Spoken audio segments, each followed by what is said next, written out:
ವೀಕ್ಷಕರಿನ್ನು ಈ ಕಡೆ ಶಕ್ತಿ ಯೋಜನೆ ಅವಸ್ಥೆ ಬೇರೆನೇ ಇದೆ. ಹೆಣ್ಣು ಮಕ್ಕಳಿಗೆ ಶಕ್ತಿ ತುಂಬೋ ಕೆಲಸ ಅಂತ ಹೇಳಿ ಕರ್ನಾಟಕದ 4 ಸಾರಿಗೆ ನಿಗಮಗಳನ್ನ ಸಿದ್ದರಾಮಯ್ಯನವರು ಹಂಗೇ ನಷ್ಟಕ್ಕೆ ದೂಡ್ಬಿಟ್ಟಿದ್ದಾರೆ.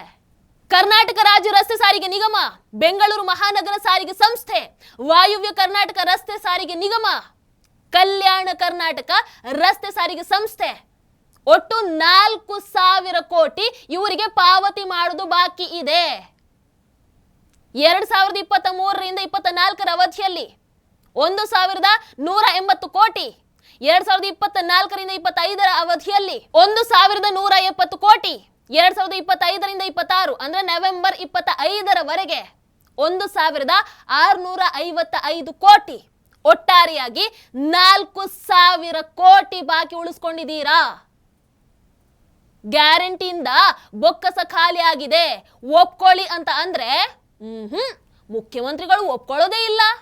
ಶಕ್ತಿ ಯೋಜನೆಯಲ್ಲಿ ಬೇಕಾದ್ರೆ ತಗೊಳ್ಳಿ. ಸಾರಿಗೆ ನಿಗಮಗಳು ಆರ್ಥಿಕ ಸಂಕಷ್ಟದಲ್ಲಿ ಇಲ್ಲಪ್ಪ, ಯಾವುದೇ ನಷ್ಟ ಇಲ್ಲಪ್ಪ, ಫುಲ್ ಲಾಭದಲ್ಲಿದೆ ಅಂತ ಹೇಳಿದ್ರಲ್ವಾ, ದೊಡ್ಡ ದೊಡ್ಡ ಭಾಷಣ ಬಿಟ್ರಲ್ವಾ. ಹೆಣ್ಣು ಮಕ್ಕಳು ನೆಮ್ಮದಿಯಾಗಿ ಓಡಾಡ್ತಾ ಇದ್ದಾರೆ ಅನ್ನುವಂಥ ಬೊಗಳೆ ಬೇರೆ. ನೆಮ್ಮದಿಯ ಓಡಾಟ ನಾವು ನೋಡಿದೀವಿ, ನೀವೊಂದು ಬಾರಿ ನೋಡ್ಕೊಂಡು ಬನ್ನಿ.